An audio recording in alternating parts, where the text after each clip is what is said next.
যে আজকে তো বিএনপিকে লড়তে হচ্ছে জামাতের বিরুদ্ধে, তাহলে এই লড়াইটা তো এখন শুরু করলেন কেন? কাজে আমি দেখলাম আদর্শগতভাবে বিএনপির চেয়ে অনেক অনেক অনেক ভালো আদর্শ বহন করে জামাত ইসলাম। আসলে আমি বিএনপি তো অনেকদিন ধরে করে আসছি। প্রথম যখন চাকরি জীবন থেকে বিএনপি জেনারেল জিয়ার সঙ্গে চাকরি করেছে, কাজ করেছে, তার একজন অনুগত সৈনিক হিসাবে তার পাশে ছিলাম, কাছে ছিলাম। ফলে বিএনপি ছিল আমাদের রক্তের সঙ্গে মিশে যাওয়া বিএনপি। আমরা বিএনপি করে আসতেছি। পরবর্তীতে ধরেন বিভিন্ন সময়ে বিভিন্ন বিষয়ে বিএনপির সঙ্গে আমার অনেক বিষয়ে দ্বিমত হয়েছে।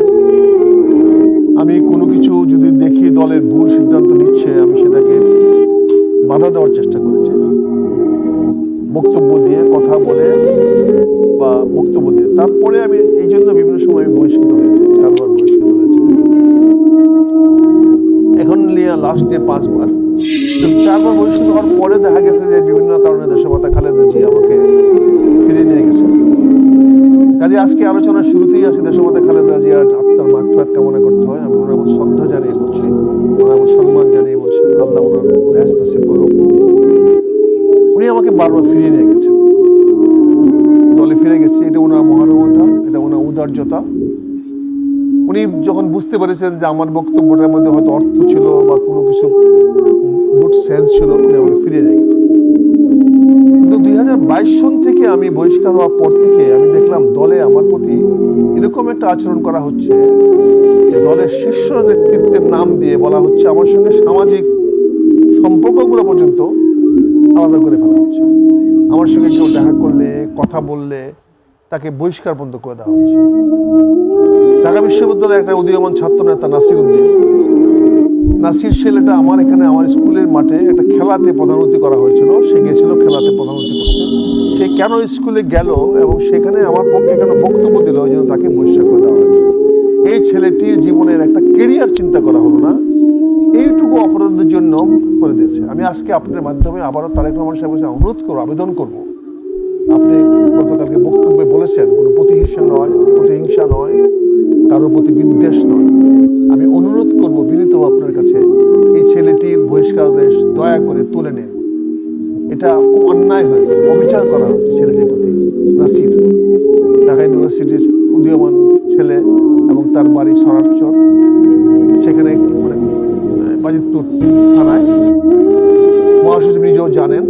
তার এই প্রত্যাহারটা তুলে নেওয়ার জন্য আমি আজকের অনুষ্ঠানের মাধ্যমে আমি সর্বজনাব জননেতা তারেক রহমান সাহেব অনুরোধ করবো, যেহেতু উনি বলেছেন প্রতিহিংসা নয়, কারোর বিরুদ্ধে কোনো রকম অ্যাকশন নয়, কাজে আমি এটা বলবো, এই ছেলেটার প্রতি অভিযোগ করা হচ্ছে সেটা যেন তুলে নেওয়া হয়। কিন্তু আপনি তো এখন সেই দলে নেই, আপনার সেই কথাটা গ্রহণ করবেন কিনা? সেটা গ্রহণ না করুক, আমি তো বলেছি একজন জাতীয় নেতার কাছে, দলগতভাবে বলছি না। এই জন্য এই বিষয়গুলো যখন দেখলাম, তখন তারপর দেখলাম যে নির্বাচনের তারিখ ঘোষণা করা হয়েছে, তখনও তারিখ ঘোষণা করা হয় নাই, নির্বাচনের মনোনয়ন দেওয়া হয়েছে, আমার কটিয়াদি পাকুন্দ এলাকা থেকে মনোনয়ন দেওয়া হয়েছে। সেখানে আমাদের নির্বাচন অংশগ্রহণ করবো না, আমি আগেই বলে দিয়েছি, 1 বছর আগে বলেছি, ঘোষণা দিয়েছি। কাজে আমাকে তো নমিনেশন কনসিডার করার প্রশ্ন ওঠে না, সেটার জন্য আমার কোনো কমপ্লেনও নেই। কিন্তু নির্বাচনে যাকে দিয়েছে তাদের সঙ্গে কথা বললাম, তারা আমার সাথে কথাও বলে না, সভাপতি সেক্রেটারি বা কথাও বলে না। অর্থাৎ আমাদের ভোটের, আমরা কাকে ভোট দেব? আমি যখন রাজনীতি করি, আমার সঙ্গে তো কিছু লোক আছে যারা আমার সঙ্গে চলাফেরা, উঠা বসা করে, তারা তো আমাদের একটা মতামতকে গুরুত্ব দেয়। আর আমরা কাকে ভোট দেব? দেখা গেল যে বিএনপি আমাদের ভোট চাচ্ছে না, তাহলে যদি বিএনপি ভোট না চায় তাহলে আমরা কাকে ভোট দেব? যদিও আমি জামাত ইসলামে অংশগ্রহণ করার পরে আমার সহকর্মীদের অনেক দাম বেড়েছে, অনেকের বহিষ্কারাদেশ প্রত্যাহার করে নেওয়া হয়েছে, পরবর্তীতে প্রত্যাহার করা হয়েছে, আরও সবার সঙ্গে যোগাযোগ করা হচ্ছে, ভালো লক্ষণ। আমি তো কাউকে আমার সঙ্গে আসতে বলি নাই, এখন পর্যন্ত আমি আমার কোনো সহকর্মী, কোনো বন্ধু কাউকে বলি নাই আমার সঙ্গে আসো বা জামাত ইসলাম। আপনাকে যদি আবার ডাকে আপনি যাবেন? আমার তো যাওয়ার প্রশ্ন ওঠে না। আরেকটা প্রশ্ন আপনাকে এখানে শেষ করে নিচ্ছি। আচ্ছা, কাজে এখন আমার এই বন্ধুদেরকে, আমার সহকর্মীদেরকে, আমার সাথীদেরকে ডাকছে, তারা তাদের ইচ্ছা, তারা কোথায় যাবে না যাবে তাদের সম্পূর্ণ ব্যাপার। কিন্তু আজকে চিন্তা করে দেখেন, এতদিন ডাকলেন না, এখন আপনার প্রয়োজন পড়ছে, এখন তাদেরকে আপনি ডাকতেছেন। এই যে স্বার্থের রাজনীতি, এই লোকগুলাকে আগামী দিনে কোথায় স্থান দিবেন? তাদেরকে হয়তো ভোটের বাজারে ব্যবহার করবেন, হয়তো তাদেরকে ভোটের জন্য নিয়ে যাবেন, নিয়ে যান, আমার কোনো আপত্তি নেই। তারা যদি ধানের শেষে ভোট দেয় আমার কোনো দুঃখ নাই, আমার আপত্তি নাই। কিন্তু রাজনৈতিকগতভাবে চারিত্রিকগতভাবে আমি বিএনপির সঙ্গে থাকতে পারলাম না। আমি যখন এই বিষয়টি নিয়ে জামাত ইসলামের কাছে বললাম, জামাত ইসলাম আমাকে সাদরে গ্রহণ করলেন। আমি জামাত ইসলামকে ধন্যবাদ জানাই, সাধুবাদ জানাই, কৃতজ্ঞতা জানাই যে আমার একজন দলছুট মানুষকে, যার কোনো দল নাই, কোনো পরিচয় নাই, যে দলহীন মানুষকে জামাত ইসলামের পতাকা তলে আশ্রয় দিয়েছে। এবং আমি দেখলাম জামাত ইসলামের আদর্শগুলোকে আমার কাছে মনে হলো আমি বাইরের থেকে অনেক কিছু শুনেছি, জি অনেক কিছু শুনেছি, কিন্তু এসে তোর কথা বললাম, তাদের গঠনতন্ত্র পড়লাম, তাদের কাউকে বললাম, তখন দেখলাম তারা স্বাধীনতা যুদ্ধের বিরোধী নয়, তারা মুক্তিযুদ্ধের বিরোধী নয়, তারা পাকিস্তানের সঙ্গে সহযোগিতা করেছে, কিন্তু বাংলাদেশের মুক্তিযুদ্ধের বিরুদ্ধে কোনো অস্ত্র তুলে ধরে। আপনি বলবেন, একটি প্রশ্ন আপনাকে জাস্ট যুক্ত করে দেই, মানে আপনি বলবেন, মানে এই আপনাকে আমরা দেখেছি আপনার প্রথম যে পরিচয় বীর মুক্তিযোদ্ধা, তার পরবর্তীতে যদি আপনি যেটি বলছিলেন যে আপনার রাজনৈতিক যে পরিচয় সেটি আপনাকে সবাই আসলে বিএনপি নেতা হিসেবে সবাই চেনে, এবং বিভিন্ন লেখালেখি হোক বা বিভিন্ন কন্টেন্টে আপনি জামায়াতের বিরুদ্ধে সোচ্চার ছিলেন, এবং আপনার এই যে জামায়াতে আসাটা, এটা কি আসলে এক ধরনের অভিমান থেকে কিনা?